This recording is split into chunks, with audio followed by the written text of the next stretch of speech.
Omar ñu bàyyi la ak sa invité Red Black activiste ah. waaw Red Black Red ñu ngi lay nuyu bu baax nag di la bàyyi nga nuyoo di fàttali ni artiste rappeur la rappeur engagé 2011 2012 après dinañ delluwaat sax ci son bi. nga fàttali ñu lu bari léegi ñu bàyyi la nga nuyoo.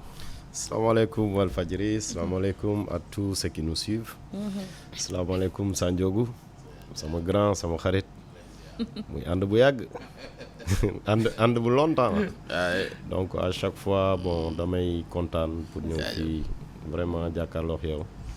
ñëw retrouver aussi des vieux samay xarit yu yàgg voilà Omar maa ngi lay ziar. maa ngi lay ziar bu baax maa ngi ziar aussi notre sister Souka Red Black et Fatou Endo donc ñu ngi leen di nuyu yéen ñëpp di nuyu bon fi mu jógee mooy Parcelles Assainies Cité Fadia unité 6 la famille Camara di nuyu sama jabar samay doom donc sama koñ yëpp maa leen nuyu di nuyu aussi sama DJ ñoo waroon a ànd ñëw mais dafa am décès au niveau de Thiadiaye donc maa ngi koy jaale voilà di jaale aussi toute la famille Niass de Thiadiaye donc di ñaan vraiment ki fi jógee yàlla na ko yàlla xare aljana amiin amiin voilà di nuyu tout le Sénégal di nuyu Mbour sama dëkk Oussouye Casamance di nuyu waa Bargny donc voilà xam nga man moom comme dama bokk fépp maa ngi nuyu ñëpp di nuyu fépp oui Red Black li tax nga toog fi nag dama bëgg ñu suivre benn élément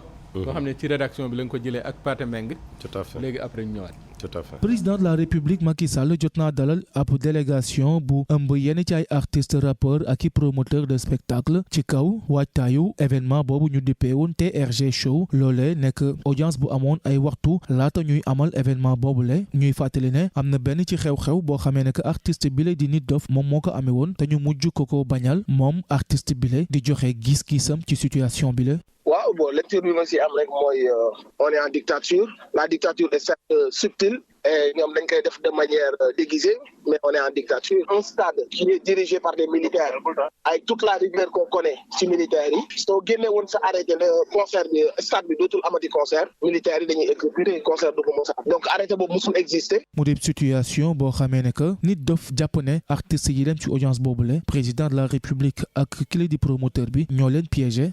comme ñoom ils travaillent avec des cabinets fu ne ci àdduna bi international dañ leen di wax que ni il faut ngeen adoucir cette image loolu moo tax ñu tuuf xaalis bu bëri ci beneen événement def le tout pour s'afficher avec des rappeurs pour wane que ni non ñi ngeen doon dégg semaine bële passée c'est pas vrai c'était juste des gens des marginaux yu wax mais la vérité mu ngi nii moi le président je suis en phase avec cette jeunesse et ils se sont fait piéger par le président son ministre et comment ça s'appelle le promoteur ñoom ñu dem de manière innocente ces gens-là c'est pas des corrompus pour certains dañu dem de manière innocente et c'était une erreur de prêter son image à un président en manque de popularité fi contexte bi toll ak le hip-hop man je vois même ak président Macky Sall un promoteur du hip-hop laa wax nag de bu jubali pale pour dem toog pale Macky Sall pour ñu jàppale ko ci benn concert. mu di audience boo xamee ne que gis-gis yi wuute na ci lool DJ Thiir di ab animateur u rap moom la mu jàpp moom mooy artistes yi amuñu woon benn obligation wuyu ji audience boobule.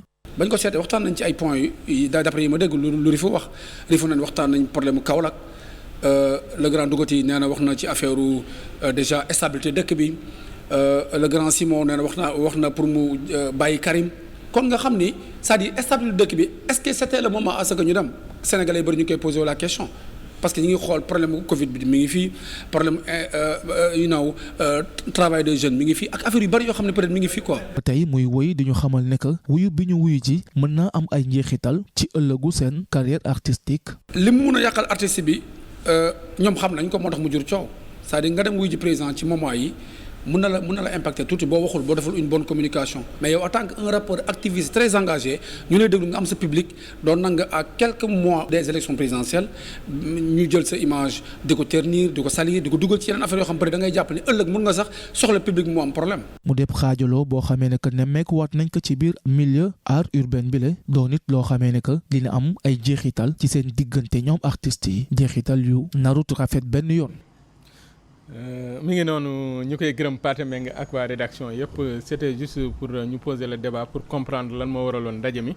di fàttali li ci génnee mooy 1 milliard boo xam ne mu jël leen koy dimbale ci benn fonds boo xam ne bu ma jumul ay 500 millions la woon ak. 600 millions am na aussi tamit rajo hip hop boo xam ne Fata wax na ko président aussi joxe na ci ay promesses. mais est-ce que comme ni ko ci waxee c'est le bon moment. dem seeti président surtout contexte bi ñu toll. te on a posé toutes les questions ba mu des yow question bi nga doon posé en 2011. ba mu desee 1 an. ñu war a dem ci élection présidentielle yow da ngeen woon 3e mandat jàkkaarloog ñi nekk ci réew mi. wax ak ñoom comme li naan waykat ci musique am lay waxee. nga wax ak ñoom mais ñoom est-ce que moment bi ñu demee ak discours yi ñu fa tenir convaincre na la. Bon, déjà je tiens à les saluer ñoom ñëpp parce que dans leur entité donc ñoom ñëpp pratiquement c'est des frères. C'est des amis même si bu fekkee bokkuñu gis-gis. même si bu fekkee bokkuñu démarche. mais je salue au moins que le fait que ñu dem ñu répondre le président de la République. parce que dafa am loo xamante ne ni aussi buñ ko jaawaatle. bu ñu jaawaatle la personne de Macky Sall. en tant qu'homme politique. mais aussi l'institution qu'incarne le président de la République qui est Macky Sall. donc c'est le président de tout un Sénégalais képp kuy Sénégal fii moom mooy sa njiit moom mooy sa président et je me dis que tous les rappeurs sont des patriotes. sont des patriotes dans la mesure où ce sont des gens qui se battent pour l'intérêt de leur pays. qui se battent pour le développement de leur pays, qui se battent pour le bien-être bref de leur pays. donc c'est des patriotes et donc en tant que patriote donc son devoir dans un temps premier c'est de respecter les institutions. parce que quiconque n'est pas patriote ils peuvent se permettre de ne pas respecter les institutions. mais dans le cadre patriotique ils ont bien fait d'aller répondre au président de la République. donc c'est une initiative que je salue. contrairement à d'autres qui peut-être bëggoon nañ fa nekk te nekkuñu fa. donc man je pense que on doit avoir un esprit de grandeur par rapport à cette situation. boo xoolee ñi fa dem ils ne représentent même pas 0,0% du hip-hop. ils ne représentent absolument rien par rapport au hip-hop sénégalais. actuellement on est entre 3000 et 4000 rappeurs. mais c'est une trentaine ou moins d'une trentaine de personnes. ñoo xamante ne Macky recevoir nañ la.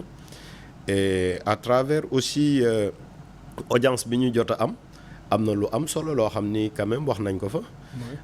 j'ai écouté le discours de Deguety. Degui c'est notre aîné kooku suñu mag la donc ñun man en tant que ndaw par rapport ci moom. ak mag par rapport ak yenn boo yi may gis fii ñu ci mel ni ñoom Riifu Wàcc ñoom man seen grand la. ku ci mel ni Simon man du sama grand bu nekkul sama morom man sama booy la. mais ku mel ni Deguety dafa nekk mag ci ñun tey jii ñu bëri bu ñu rabee tey jii bu ñu amee métier. ba nekk ay rappeur ginnaaw yàlla Positif Black Soul la. ak ñeneen ñu mel ni ñoom Maxi Crazy donc ñooñu dafa am cër boo xamante ne ni. àdduna warul tax ñu boddi leen en quoi que ce soit. donc bëgg tur aussi warul tax. ñuy jéem a suufeel grand yooyu pour yéegal suñu bopp wane ni ñun ñooy guerrier yi ñun duñu guerrier ñoom ñooy guerrier parce que ñoom ñoo xàll yoon bi. te moom il a fait un discours très important. bien sûr. discours bi mu def mooy lan mooy président stabilité réew mi sa loxo la nekk mais loolu lépp la tënk. li nga may interpeller nii par rapport au 3e mandat. mais 3e mandat boo déggee ñu koy wax c'est par rapport à la stabilité de ce pays. mais notre grand frère Degui wax na ko. donc vraiment je l'apprécie aussi. waaw li nga ci mooy li nga ci rafetlu mooy audience bi. voilà mais sànq da nga ne ma am na loo ci rafetluwul. non mais man da nga may poser question. quand on est en émission. bul def comme dama lay wax benn affaire bu ñu taxawee émission nga jéem a. non ça veut dire que. voilà donc pose-moi des questions directement. du question bi ñuy poser ak bi ñuy ñàkk poser. voilà xam nga lu fi am. Omar mooy dama ne la lan nga ci rafetluwul c'est une question. voilà donc. bon. rafetlu parce que ça c'est personnel. yaa ngi comprendre mais quand j'apprécie d'une manière générale. man ce que je n'apprécie pas mooy soit da ngay verte soit da ngay rouge. nit il faut avoir le courage de ses idées. quand tu dis que président bi fake la président bi dictateur la man du ma wax ak politicien du ma lii du ma laa et le politicien il t'appelle tu viens le président bi nga xamante ne ni vraiment musoo ko gëm ça c'est l'effet antipatriotique quoi. mooy li ma doon wax boo ko dëppee rek da lay jox loolu. li la doon sikkee yow moom la ñuy def quoi. non pas sikkee parce que man ñi fi toog ñii ñëpp déjà maa leen ëpp courage maa leen ëpp fit. foo ko teg. fan laa ko teg parce que j'ai le courage de mes idées moment bi mu jënee metti ma nekk ak Macky di ko défendre ba pare ma assumer ko gis nga fii ñu fi toog nii la plupart on a partagé beaucoup de débats. man débat bu mës a am pour défendre Macky Sall man Red Black may défendre Macky ñi fi toog ñii ñëpp kenn àndu ci ak Macky Sall ñi fi toog nii kenn musu si ànd ak Macky Sall ñi fi toog nii maanaam seen intérêt moo leen fa yóbbu ak l'intérêt je dirais général d'une manière mais c'est pas un intérêt qui est lié à woy man Macky laa faral donc damay dem faraluñu Macky Sall amul kenn kuy génn fii di défendre Macky Sall faral quoi. waaw seen bopp lañ faral en quelque sorte aussi am na ñoo xamante ne buñ ne il représente le peuple moi j'y crois gëm naa ko parce que ku mel ni Deguiti le message qu'il a livré mais c'est un message qui est positif yaa ngi comprendre contrairement à Nit Doff ce qu'il disait tout à l'heure Nit Doff il fait un show boo xam ni c'est depuis des années et des années ce show là je l'ai une fois dit à Nit Doff ma ni ko show of the year yow moomoo ko c'est devenu benn patrimoine hip-hop sénégalais show of the year c'est vrai que il l'a initié mais des fois di nga initier loo xamante ne nii da ngay dem ba dootoo ko moom Walfadjri par exemple Sidi yàlla na ko yàlla yërëm yàlla na ko yàlla xaare ci aljana yi gën a kawe ci aljana yi moom moo initié Walf mais moomul Walf mbir noonu lay tëddee des fois di nga commencer mbir même boo koy àggali sax moomatoo ko alalu ñëpp la donc show of the year alalu ñëpp la man je condamne fermement le fait que ñu bañ ko autoriser mais je condamne aussi une certaine irresponsabilité parce que man bi ma gisee stade bi dafa am problème loolu Nit Doff waroon na ko xam parce que bu fekkee da ngay nekk ci benn programme à chaque fois il faut nga jël sa matuwaay d'une part je me dis que ni moom jëlul matuwaayam yëpp parce que bu jëloon matuwaayam yëpp mun na jël beneen stade man gaw ma ni affaire Macky Sall la parce que là on parle de sécurité gis naa ay miir yoo xam ne dafa daanu donc loolu amul sécurité mais show of the year dafa nekk loo xamante ni buñ ko interdire man je condamne na parce que Nit Doff moomu ko mais loolu ça appartient au hip-hop sénégalais maintenant vous comprenez. c'est bien ma jox saa mu relancer la après. waaw. macha allah Red déglu naa la expliquer nga mais ñii defe naa ni bi nga xamante ni président mi ngi woote. adressé wu leen defe naa comme Red dama laa soxla. pour may la audience yow. tout à fait wala mu ne Simon defe naa kuréel gi lañ lool kon ku dem da ngaa bëgg a dem. mënoon ngaa bañ a dem te kenn du la considérer ne président moo la soxla woo la parce que du président daf leen a woo directement quoi. je suis en phase parce que dafa mel ni dafa am promoteur boo xamante ni bii. moom moo leen yenu yóbbu. am na ñoo xam ni loolu la ñuy ñaawlu. ba Karim liñ doon waxal Karim ñi fa tudd Karim naqarlu na ko nee na waruñu ko fa tudd. waruñu ko ñaanal ñaan kenn. defe naa ni tey loolu mooy li nga xam ni. mooy li presse bi bind. comprendre nga. ndax tooñuñu ko. koo xam ni bërki Dembo Njaay gis nañ ni feebaroon na. ba ñëpp première dame mi ngi koy bëgg a jàppale. xaw ma am na xaw ma amul. mu gedd ko ne déedéet soxlawu ko. non am na.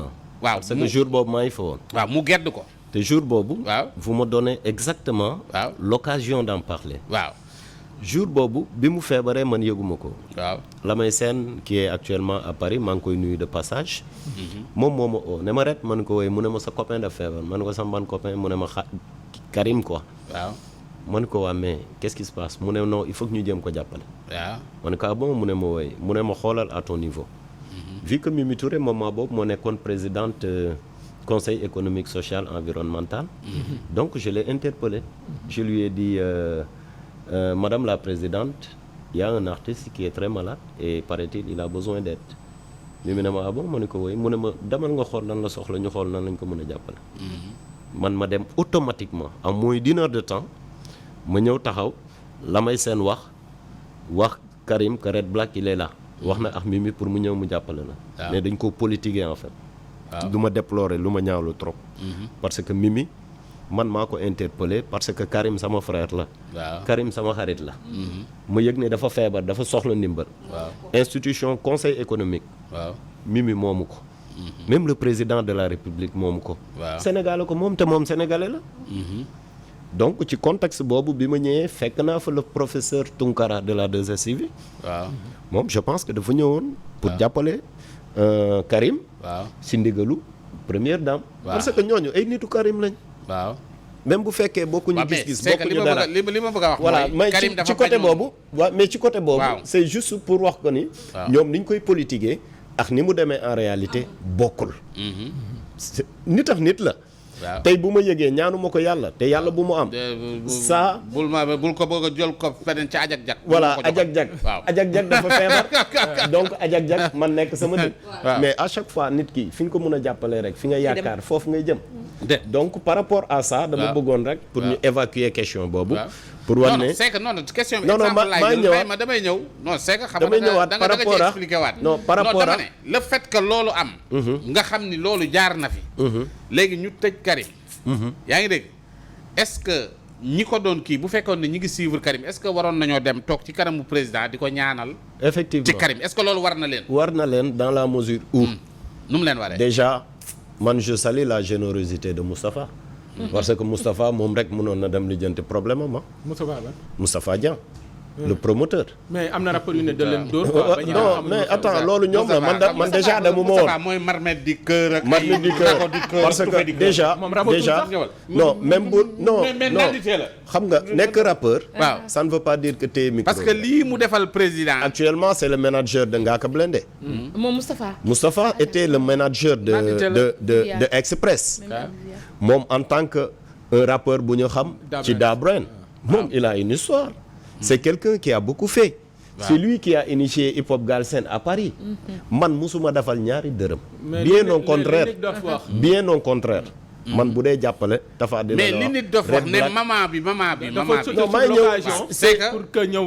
non maa ngi ñëw c'est juste pour rebondir. non mais c'est fi ngay wër moo yàgg il faut que non du loolu da nga may jox ay occasion aussi. allez-y xam nga donc ma mun a def benn rappel historique ba pare ma rebondir fi nga jëm ni par rapport à comment il s'appelle maa naan Gaston maa ngi koy nuyu de passage.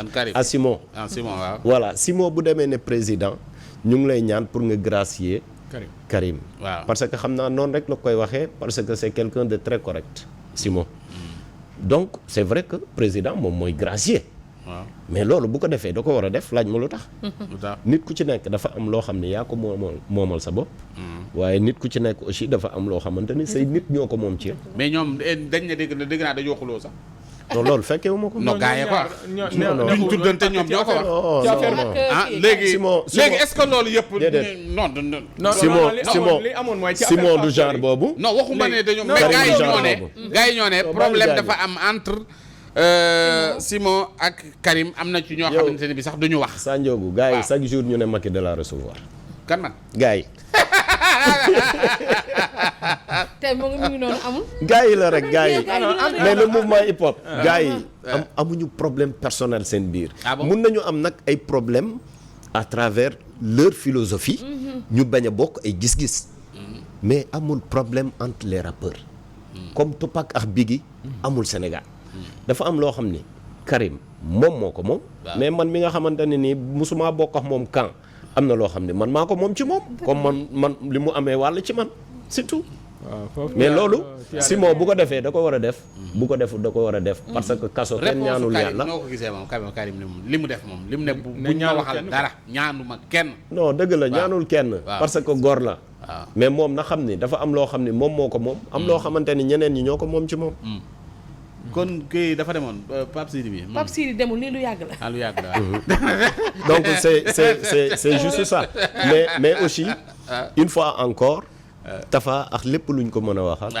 mooy unification. mais est-ce que Tafa dóor rappeurs yi. parce que am na ñoo xam ne mel ne doon dem te xamuñu lu xew. xamuñu lu gaar gi di riir quoi. non fii gis nga ñu am na ñoo xam ne dañ ne rappeurs yi dañoo dégg palais rek. ça c'est réduire le rappeur à un cancre. waaw un rappeur n'est jamais un cancre.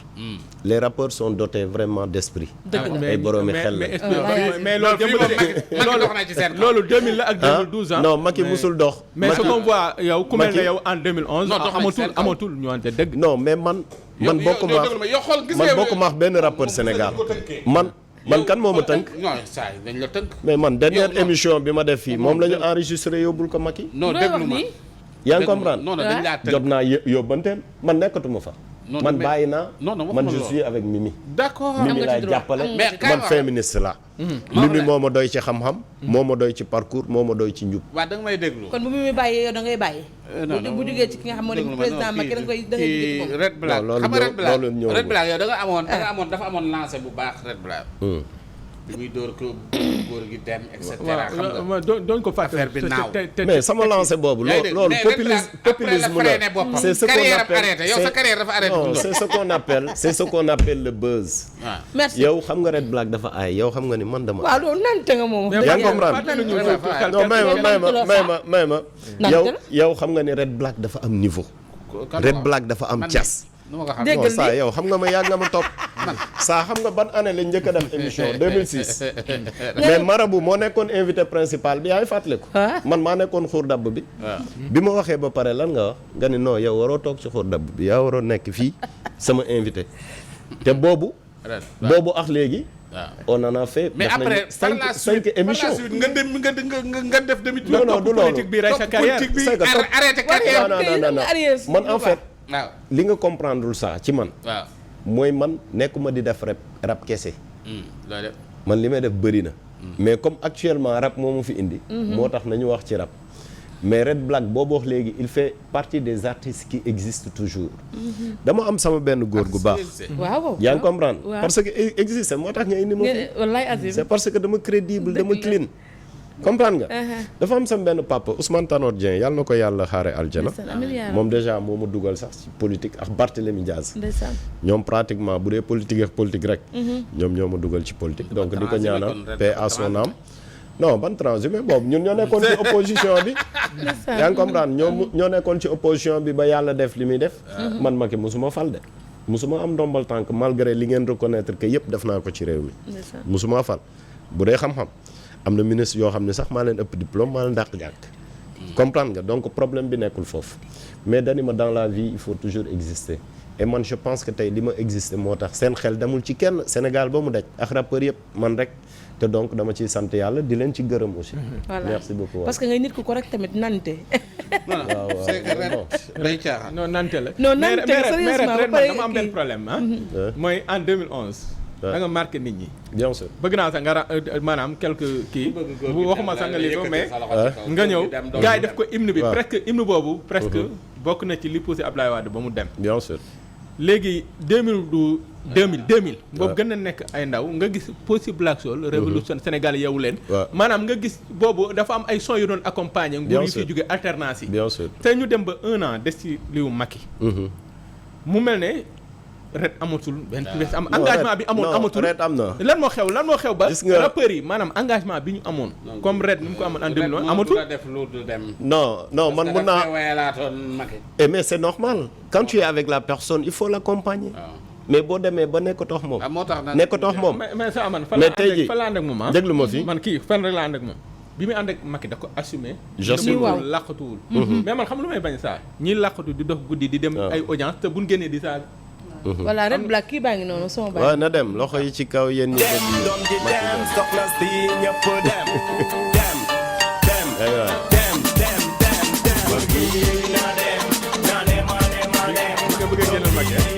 mun naa ko def lii du dara c'est un jeu pour moi c'est un jeu d'enfant pour moi nice na parce que xam nga ni temps bi dem na ba dem boo xam ne mooy loolu waaw léegi rek temps ba jaar bi jeex na ban carrément message ngay lancé ak bon message bi may lancé mooy déjà dafa am ñaari tendance bon je demande à Nit Doff déjà xam nga de se calmer parce que àdduna am na yoo xam ne jaru ko ñii nii Macky même bu fekkee recevoir na leen ñoom ils ne sont pas avec Macky nous on sait que tu es avec Sonko il faut l'assumer même tey jii keneen bu amul beneen position waaw d'accord mais tey même aussi keneen bu amee beneen position aussi bon na ko bàyyi mu assumer rek position am quoi mais guéguerre bi am ni rafetul quoi c'est pas beau à voir yaa ngi comprendre et la prochaine fois il faut toujours prendre toutes les mesures nécessaires en fait parce que show of the year dafa dépasser Nit Doff dafa dépasser aujourd'hui le mouvement hip-hop sénégalais donc dafa nekk loo xamante ni moom moo commencé mais ñëpp a ko bokk yaa ngi comprendre mais lii da ko war a permettre de leçons pour les prochaines éditions à venir donc bu fekkee dafa am problème à l'avance mu teel ko xam comme ça mu tuxal ko yóbbu ko beneen stade mais je vois pas que ni bon Macky bien vrai que man mere naa ko trop tey jii actuellement bokkatuñu camp mais je peux pas me permettre de dire que c'est Macky qui a empêché concert bi mu am ça je suis pas d'accord. te donc li may ñaan lenn la rek mooy Sénégal ñun ñëpp benn lañ et vraiment soyons positifs. nañu xool aussi lii jamono hip hop bi kanam. jërëjëf vu que jóge na ci 600 millions dem ci 1 milliard. donc dañ koy saluer di ñaan yàlla mu dem ba 10 milliards. te aussi xaalis boobu noonu à chaque fois ñuy subventionner artistes yi. vu que même personnes yi ñoo koy lekk chaque année. même personnes yi la ñuy subventionner chaque année. wa ilaa ñoom ñu indi ay booy yu ñu pare ne que cette fois-ci répartition yi nañ ko xool parce que clash yi dina ñëw de. les problèmes vont démarrer sérieusement. Inch'Allah. Et clan yi am aussi dans le hip-hop que les gens là mooy ñoo xamante ni ay gang la ñuy def ay clan la ñuy def dans le hip-hop. qu'ils arrêtent tout ça. jaajëf teg ko ci yoon quoi. merci jaajëf Red Black am nañ émission bu neex oh trop macha allah parce que juumuñu ci tànni la quoi. waaw parce que xam naa ni macha allah. non ñu ngi lay jaajëfal bu baax a baax di la ñaanal suñu borom defal la jàmm defal la sutura di rafetlu disponibilité bi parce que boo ko wooyee. à chaque fois ci waxtu lay ñëw. di ko ñaanal bu baax a baax kon. macha allah waaw gis nga nice na comme dab ba pare am na level boo xam ne nante quoi. donc ñu dem saa man ma xam rap moom ni muy waxee nii macha allah ma xam rap donc ñu dem fee nga xam ne rek moom moo di régie daal di ànd ak Dieng Saala Coroma jigéen ki nga xam ne rek moom moo di Fatou Dieng ci India Show.